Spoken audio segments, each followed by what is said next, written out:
You won't believe what happened on my own marina that morning. I walked out with my coffee expecting quiet water and sunrise, but instead found HOA President Karen standing like a self-appointed queen at my private gate, wide open, while 8 to 10 of her so-called special guests were having a full-blown party on my dock. Someone had plugged in a giant speaker blasting country music. Two guys were fishing right off my slip as if they owned the water, and a whole group of teenagers were filming TikToks while leaning on my boats, touching the rails, posing, even climbing onto the bow for better lighting. The audacity was unreal. I approached her and asked, "Karen, what is going on?" And she didn't even blink.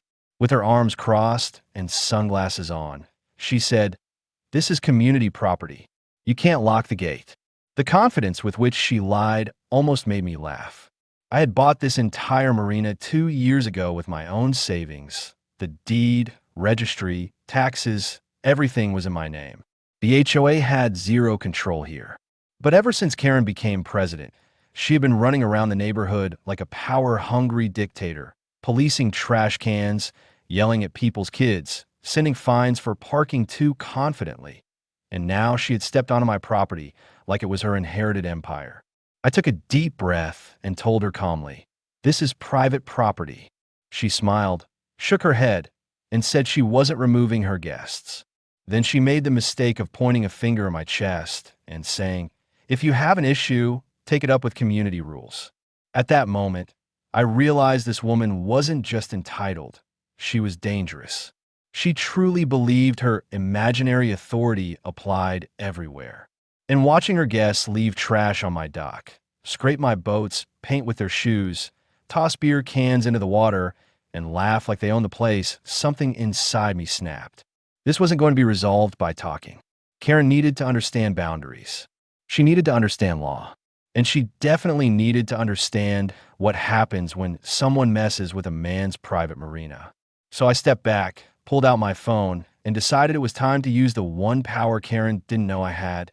The moment that thought hit me, that everything here would run by law, not by Karen's theatrics, I stepped inside my cabin office, pulled up the live CCTV feed, and watched the entire chaotic scene recording in real time.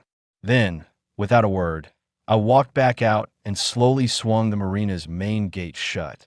The heavy clank of the lock echoed across the dock like a warning bell. Instantly, Karen's guests froze. A couple of them looked at me nervously and asked, "Hey, you're not trapping us in here, right?" I smiled calmly and said, "No, you're not trapped. You're being evicted. This is private property, and all of you are trespassing. You're leaving through the gate, exactly how the rules on the board say." Karen's face turned the color of a boiled tomato.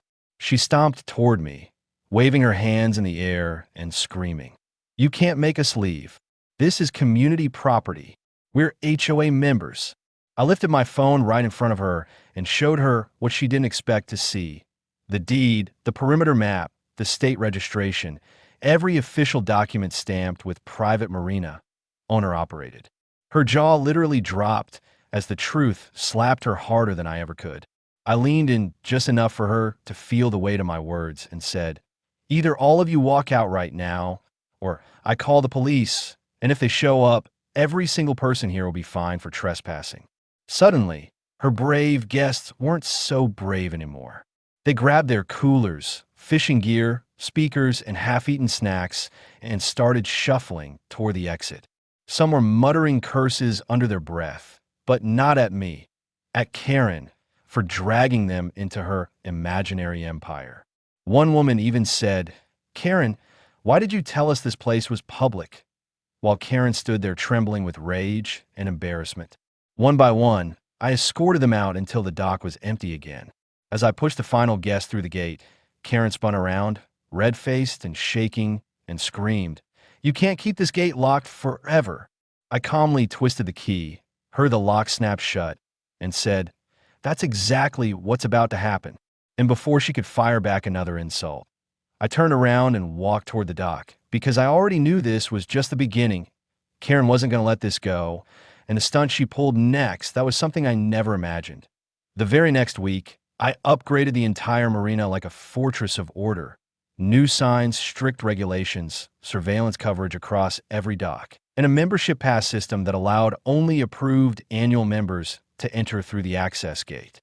No casual walkers, no curious neighbors, and definitely no Karen-style community guests could step inside now.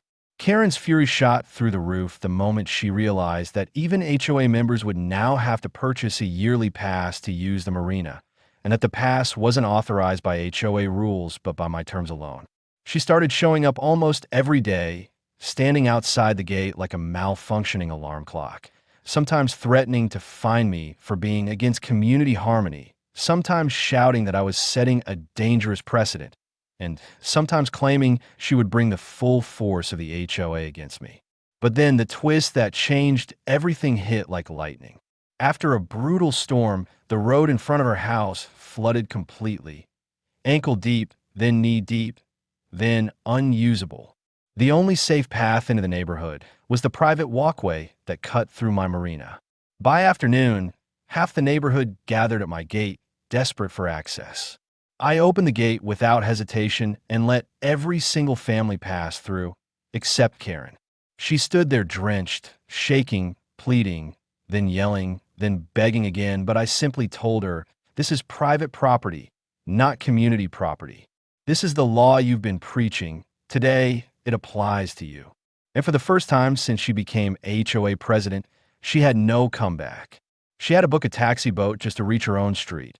And ironically, the fare she paid was almost exactly the same amount I warned her about the very first day, that everything in a marina has a cost.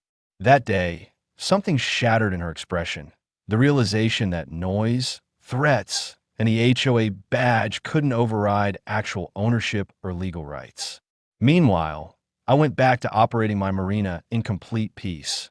Clean rules, secure property, no trespassers, no drama, and an HOA president finally forced to respect boundaries.